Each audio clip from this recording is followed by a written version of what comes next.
بہت ساری خواتین آئی سلام پیش کر رہی تھی بارگاہ مصطفیٰ، اس میں کچھ عالمائیں تھیں، اچھے اچھے انداز میں سلام پیش کر رہی تھی. الصلاۃ والسلام علیک یا شفیع المذنبین یا رحمت للعالمین یا انیس الغریبین.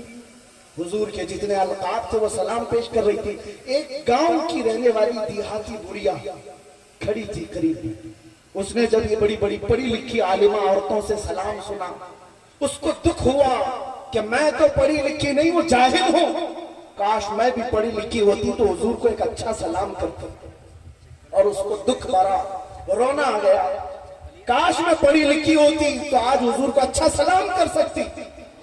اور اس دکھ کی وجہ سے، اس غم کی وجہ سے وہ زیادہ دیر تک حضور کے دربار میں کھڑی نہ ہو سکی.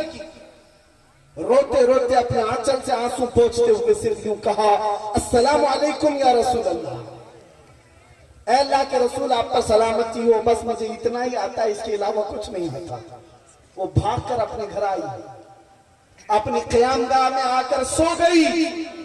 فرمایا رات کے وقت خواب میں میرے آقا صلی اللہ علیہ وسلم تشریف لاتے. قسمت بیدار ہوئی. اس خاتون سے میرے آقا نے فرمایا، آج لاکھوں لوگوں نے مجھے سلام کیا لیکن ان میں سے سب سے اچھا مجھے تیرا سلام لگا. مدینہ طیبہ میں حاضری ہو گئی. کہا کیا مدینہ کے درویشوں کو کھلا پلا دیا؟ کہا کہ حضور نہیں کھلا. کون ہے درویش؟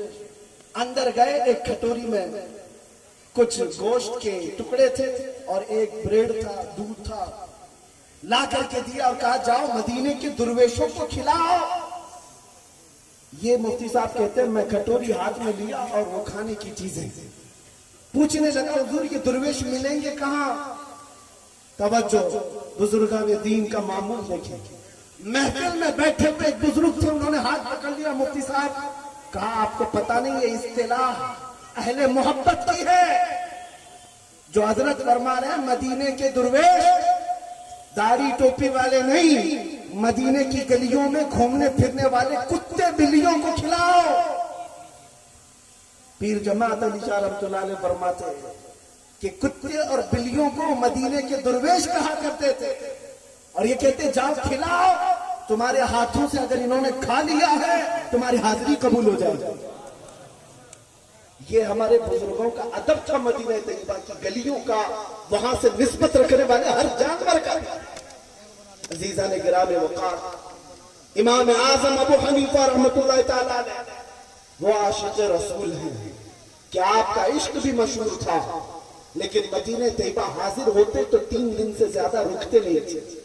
کسی نے پوچھا آپ سے، آپ کو اتنا عشق ہے بارگاہ مصطفیٰ سے، آپ 3 دن سے زیادہ رکتے کیوں نہیں ہیں؟ امام اعظم ابو حنیفہ فرماتے ہیں تقاضۂ بشریت کا یہ ہے کہ میں 3 دن سے زیادہ اپنا وضو روک نہیں پاتا، اس لیے مدینے سے باہر نکل جاتا ہوں. 3 دن تک میں اپنا وضو روک لیتا ہوں. عزیزان گرامی وقار، نفس گم کردہ می آیت جنید و بایزیدی جا. جس دربار میں جا رہا ہے آدمی، اچھے اچھوں کے تاج گر گئے وہاں پر. اس گلی کا گدا ہوں میں جس میں مانگتے تاجدار پھرتے ہیں.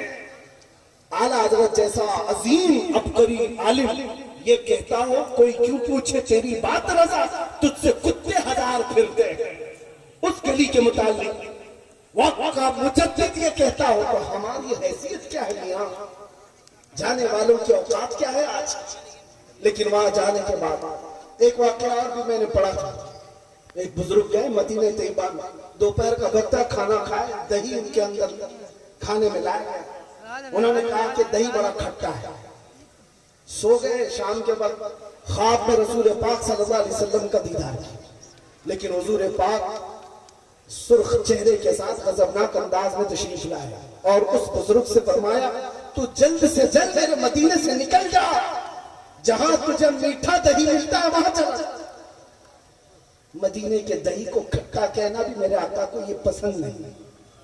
عزیزان گرامی وقار، ماں عائشہ صدیقہ رضی اللہ تعالیٰ عنہ جب تک حیات تھی، حضور کے روضے کے آس پاس بازار میں کوئی دکان بھی کیوں نہ ہو، کسی کو دیوار میں میک ٹھوکنے بھی نہیں دیتی، کیل ٹھوکنے بھی نہیں دیتی کہ کہا اس کی ٹھوک کی آواز سے میرے مصطفیٰ کی بے ادبی نہ ہونے پائے.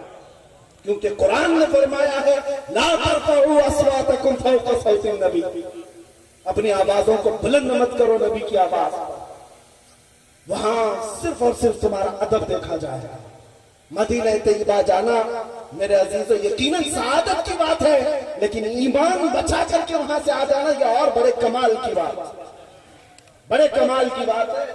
اپنے اعمال اور اپنے عقیدے کو بچا کر وہاں سے چلا آنا۔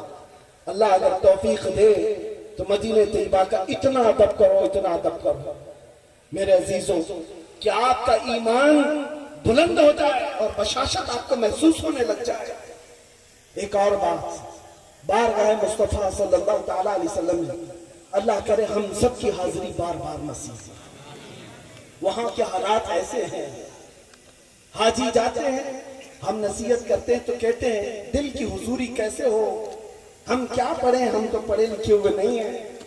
لوگ الگ الگ انداز میں سلام پیش کرتے ہیں، ہم کیا کریں؟ ایک بات سنیں، اس دربار میں آپ جا رہے ہیں جہاں لکڑی کا رونا بھی سنا جاتا ہے، جہاں ہرن کا رونا بھی سنا جاتا ہے، جہاں جانوروں کی بولیاں بھی سنی جاتی ہیں، تو تم تو امت میں ہو، کیا آقا اپنی امت کی نہیں سنیں گے؟ تمہاری زبان اور تمہارے لہجے نہیں دیکھے جاتے، تمہارے دل کی حضوری دیکھی جاتی۔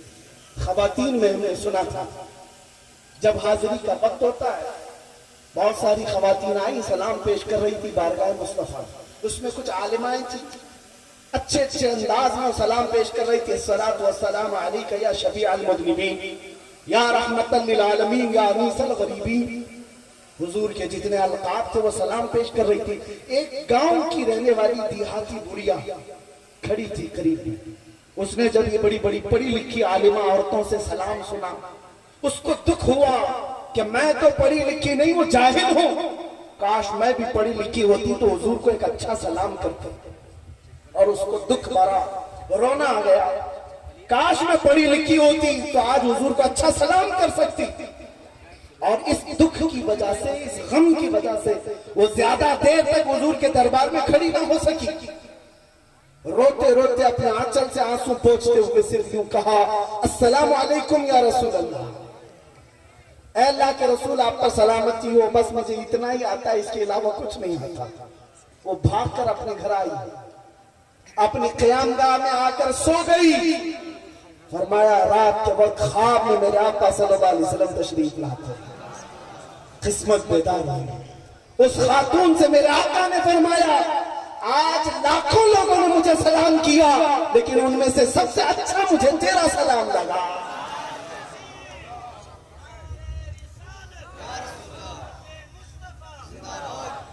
میرے عزیزوں وہاں دل کی حضوری دیکھی جاتی ہے۔ بارگاہ مصطفیٰ میں اگر دل حاضر ہے تو جلدی سنا بھی جاتا ہے، آپ کو زبان سے کہنے کی ضرورت بھی کیا ہے۔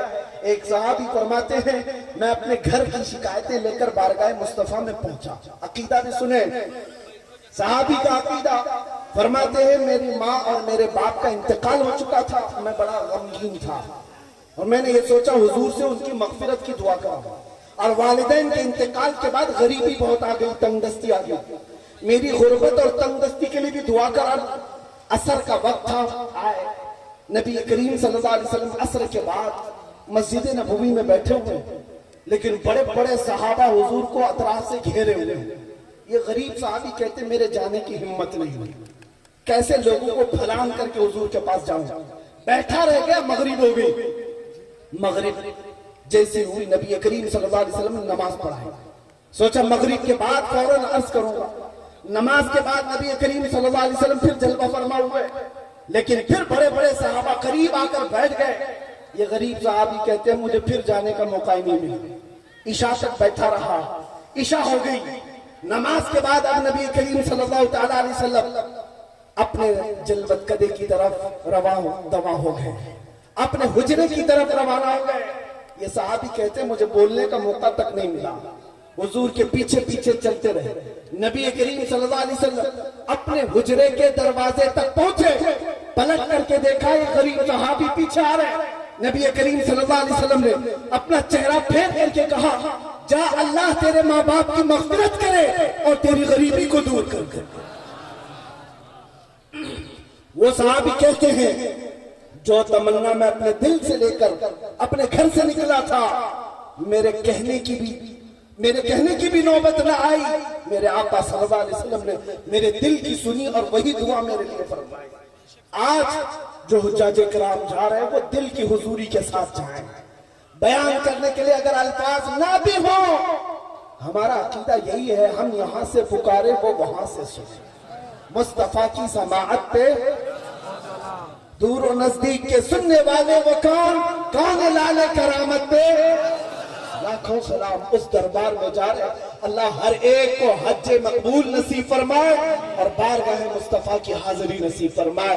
میرے عزیزوں، اس دربار میں ملتا کیا نہیں ہے، ان ظالموں کو آج میں جواب دیتا ہوں جو یہ کہتے ہیں کس لیے آپ جاتے ہو، اب مدینہ طیبہ جانا واجب نہیں ہے۔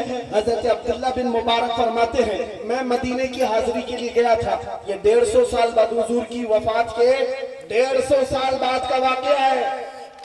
حضور اکرم صلی اللہ تعالیٰ علیہ وسلم کے قبر انور میں جانے کے 150 سال بعد عبداللہ بن مبارک فرماتے ہیں میں مدینے میں حاضر ہوا اور پھر ایسی کیفیت میں حاضر ہوا کہ میرا زیادہ سفر ختم ہو چکا تھا، مال سب کچھ ختم ہو چکا تھا، مجھے ایک وقت کی روٹی کھانے کے بھی پیسے نہیں تھے۔ مدینے میں آیا لیکن شرم کی وجہ سے کسی سے مانگ نہیں سکتا تھا، سیدھے مسجد نبوی میں آیا، دوپہر کا وقت تھا، ظہر پڑا اور منبر رسول کے قریب لیٹ گیا، نیند لگ گئی، یہ سوچ کر کے سویا جس کے دربار میں آیا ہوں وہ کہیں نہ کہیں انتظام ضرور کریں گے۔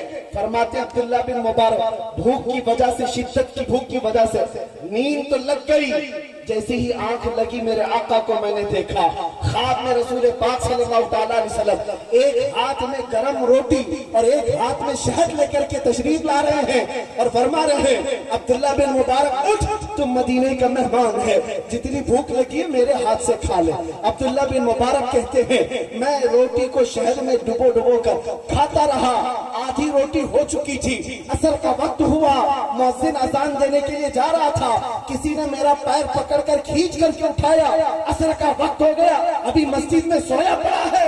عبداللہ بن مبارک کہتے ہیں بڑا اچھا خواب دیکھ رہا تھا، میرے آقا کے ہاتھ سے روٹی اور شہد کھا رہا تھا، لیکن آنکھ کھل گئی، نیند ختم ہو گئی، خواب سے باہر آیا، خواب کا معاملہ خواب میں ہوتا ہے۔ عبداللہ بن مبارک کہتے ہیں لیکن جب مسجد نبوی میں میری آنکھ کھلی تو میں دیکھتا ہوں آدھی روٹی اور شہد میرے ہاتھ میں ابھی بھی باقی ہے۔